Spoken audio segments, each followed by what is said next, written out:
Welcome to my dark side. Salut à tous, on se retrouve pour donc la saison 24 de la GA, le 5v5 tant attendu. Eh oui.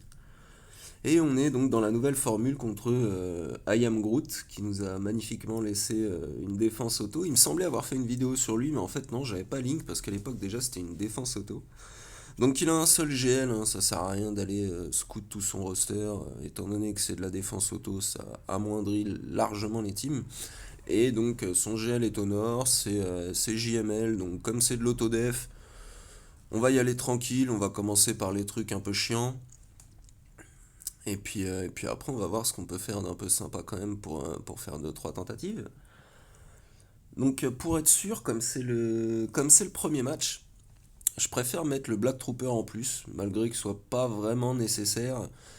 Là, je me disais, on sait jamais, j'ai pas envie de regarder tous les modes des mecs en face. Je vais link JML Gas. Et puis en face, comme il y a beaucoup de DPS, bon ben, Watt risque de tomber. Et je voulais pas qu'elle risque de tomber non plus. Donc, donc j'ai mis le Black Trooper juste par sécurité. Alors c'est un peu. C'était pas utile, mais les premiers matchs, ça m'est déjà arrivé de faire des bêtises en me voyant un peu trop beau. Donc là, je préfère assurer, c'est de l'autodef, il n'y a pas besoin de faire non plus n'importe quoi pour gagner. On cherche le full clear comme d'habitude. Voilà, un gros bzz dans ta face, contrôle alt seat, fin, tu dégages. Et le Block Trooper qui reste en vie.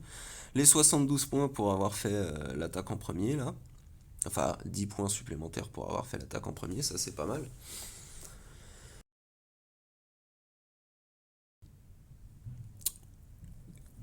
Ensuite, au sud, on a une Phasma, une Magna, une Alpha et une Wampa. Ça fait beaucoup de A.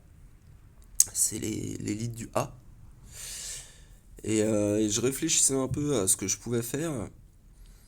Donc, au final, il y a quand même des teams qui peuvent être super cool.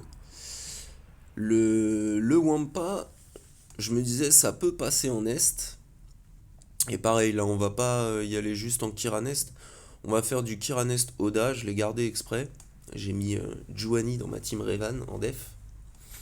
Comme j'aime pas les Jedi, il faut bien qu'ils servent à quelque chose. Euh, Et du coup, en face, il y a quand même le Wampa qui peut contre. Donc, bon, c'est pas mal. Je pensais que Nest ferait le café. Bon, bah, c'est bien parti. Puis il y a quand même du DPS parce qu'il y a le Wampa qui peut se rank up et taper. Il y a le Red qui met des belles patates même s'il n'y a ni Sith ni FO dans la team. Voilà, comme ça par exemple, il a fait disparaître Kira.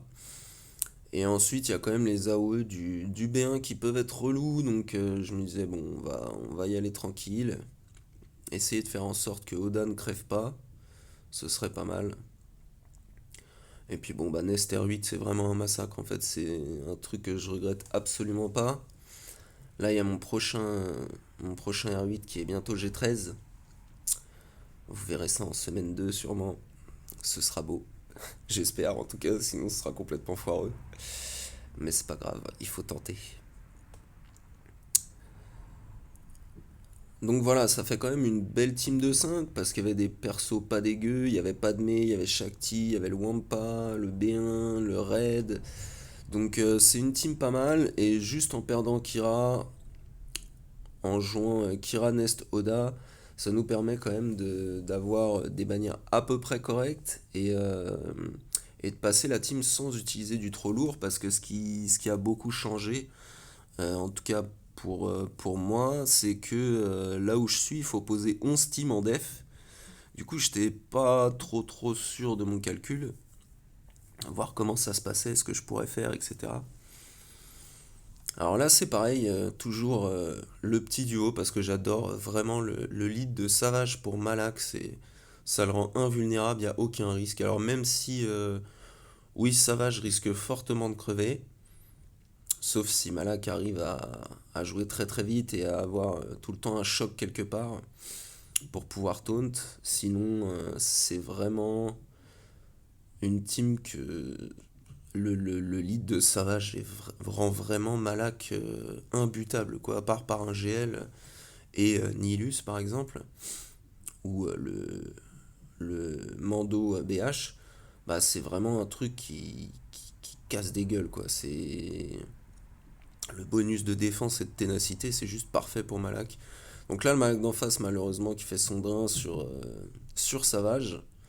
Un peu dommage. Nous, on fait notre drain parce qu'on n'a pas encore notre troisième petit.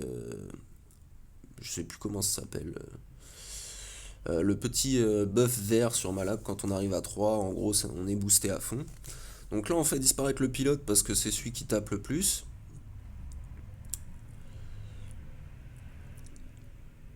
Ensuite, j'hésitais à aller sur Phasma ou pas, étant donné qu'elle fait assist. Bah, il y a souvent des fois où les persos d'en face vont se fear. Et comme c'est un lead qui est général, le Malak d'en face se fear aussi, donc c'est pas si mal. Donc là, on va juste tenter de finir le Malak. Voilà. Pan, ça c'est fait. Il était pas très up, donc c'était pas très dangereux. Et on finit par un drain, presque, pour avoir toute notre prot. On a 65 bannières, donc c'est plutôt pas mal. Le contrat est rempli. Après, est-ce qu'il y avait vraiment besoin de Savage? Je suis pas très sûr, mais comme je dis, les premiers matchs, je préfère être sûr de moi. C'est comme au dernier, je pense pas qu'il y avait spécialement besoin de Oda, mais je préfère assurer le coup. Là, il y a peu de chances de perdre, donc autant pas faire le foufou direct.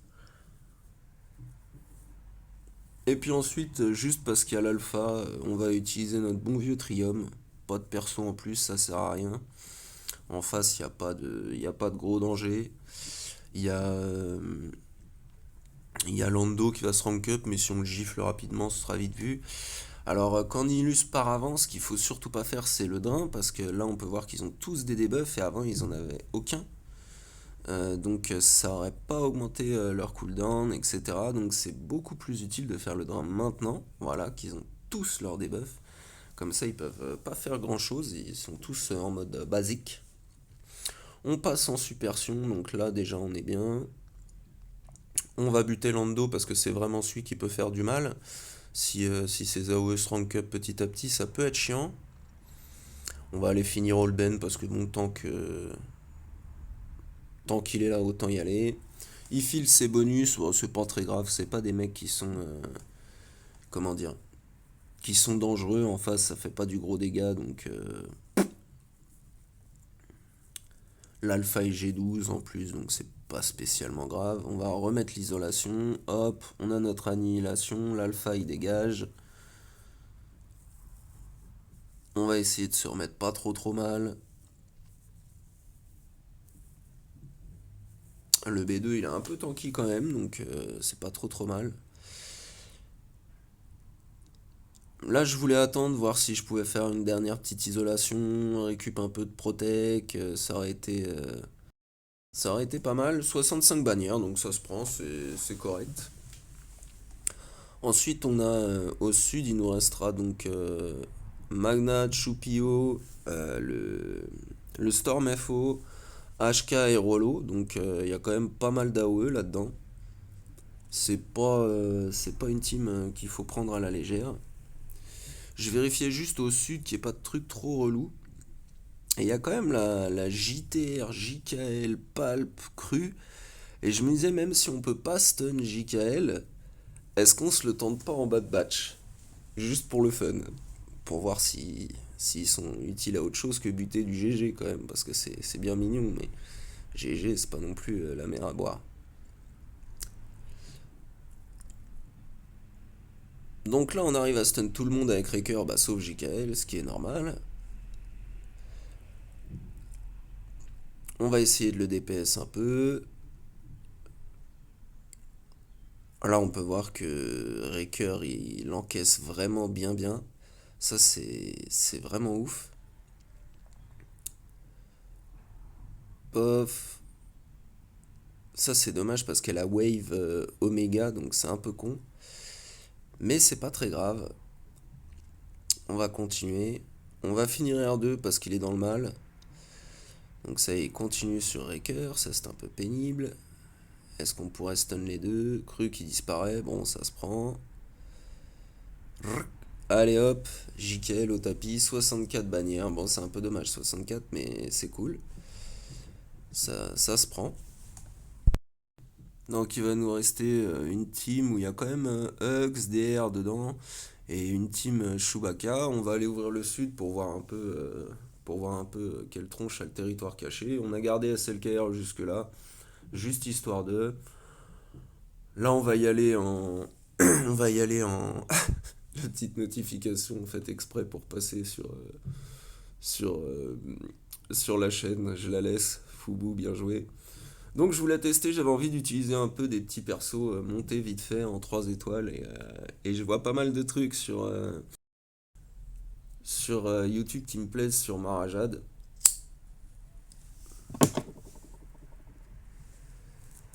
Donc là on va se faire plaisir, ils ont aucune chance en face, hein, il va rien se passer, mais c'est juste pour voir jouer Mara un peu.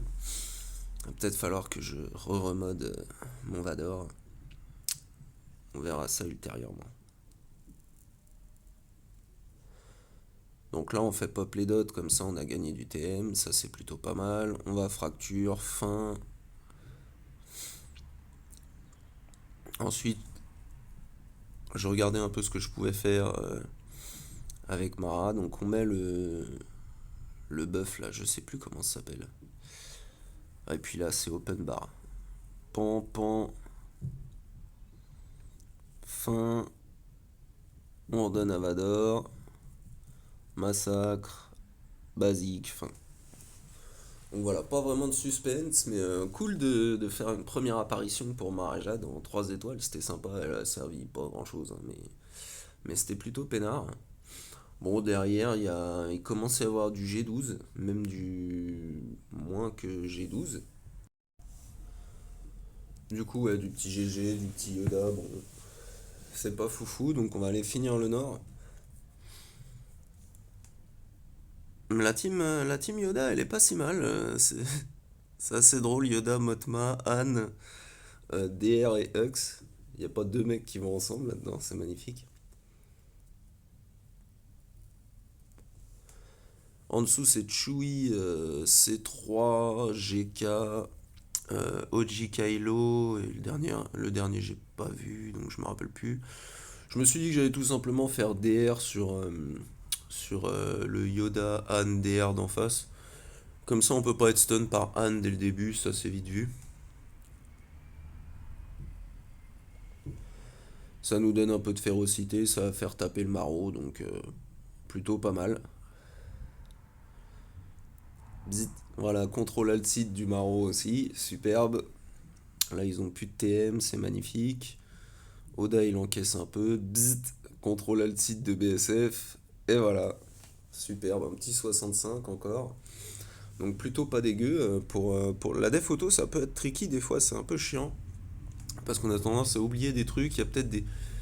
C'est chiant surtout quand il y a des leads universels qui viennent se caler dans les teams, quoi. Parce que du coup, c'est un lead qui compte pour tout le monde. Comme par exemple, je sais pas, bah, Savage, il a beaucoup de bonus pour les sites, mais la moitié de ses bonus sont valables pour tout le monde, donc ça peut être embêtant. Et puis il peut y avoir des synergies auxquelles on pense pas aussi. Bon là pour l'instant quand il me reste SLKR et que je trouvais que la Chewie c'était la dernière plus costaud, bah, j'ai mis SLKR et Cru, parce que je l'aime bien le petit Cru. Et puis ça nous laisse quand même 4 FO pour faire une team au sud. C'est pas dégueu. Bon voilà, le petit compte de Cru qui termine, 66 bannières. C'est pas crade. J'aurais pu mettre SLKR tout seul, mais bon, comme je disais, j'ai pas vraiment envie de faire des erreurs bêtes. Donc après, je me demandais sur quoi j'allais utiliser les NS. J'aimais pas trop la team d'en bas à cause de BSF, mais la team d'en haut avait des mecs qui tapent plutôt correctement. Donc il y a un DDK, il y a le TIES qui, s'il est bien modé, il peut taper. Anakin en G12, il a un petit DPS quand même. C'est pas quand il. Bien sûr, rien à voir quand il est G13, R7, tout ça.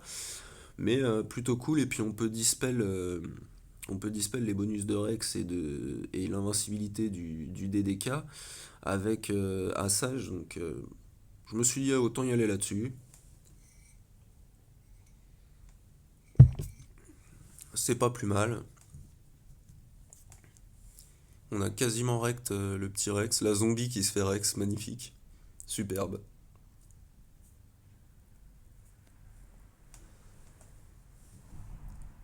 Ensuite, bon bah y a plus qu'à attendre un peu. On est sur Anakin parce que bah, il fait mal, donc autant le stun. Il a une AOE, donc je voudrais pas qu'il fasse perdre des bannières de vie. Surtout pour l'instant en vie, on est bien sur tout le monde.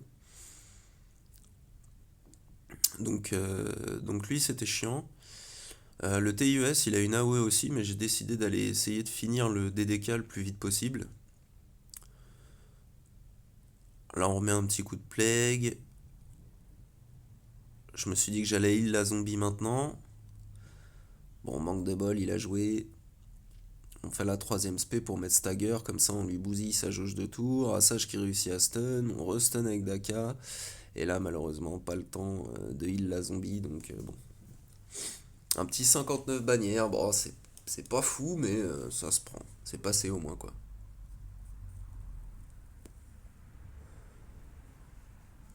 Donc là, sur la team GG, j'ai mes BH. Je me suis dit, on va rectifier tout ça. Aura Sing Lead. Alors le dernier, c'est IG, parce que j'ai utilisé Gideon tout à l'heure avec Palp. Mais sinon, je garde Gideon pour les BH au cas où le mec mette gas en face. Donc normal, on va commencer par se provoquer la frénésie. On va essayer de faire le contrat le plus vite possible.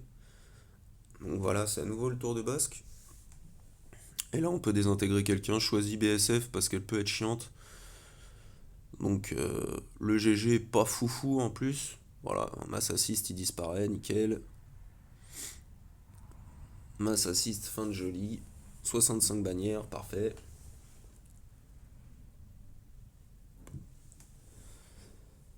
Pour le dernier, je me suis dit que j'avais pas utilisé mon armurière et que c'était bien dommage. Du coup, j'avais gardé quelques FO. Donc je me suis dit on va se faire un petit mix sympa. On va faire un Hux Lead, OG Kylo, Soldat Sith, JBA et l'armurière. Comme ça, bon, il y a peu de chances qu'on se fasse rectifier, quoi. On a la brute qui taunt, on a le DPS avec le raid. On va essayer de se mettre pas trop mal avec l'armurière, point de vue des bannières. Donc ça peut être cool. Voilà, donc Yoda a terminé, on n'en parle plus. J'aurais dû garder le dispel pour une fois qu'elle était fufu, mais bon, c'est pas grave, ils vont tomber assez rapidement normalement. Voilà, on essaye le stun, la 6 du raid qui le bute. Parfait. On va mettre les 3 premiers stacks à Hux. Essayer de voir s'il peut récupérer toute sa prot. Malheureusement non pour le moment. Là on va essayer de temporiser un peu.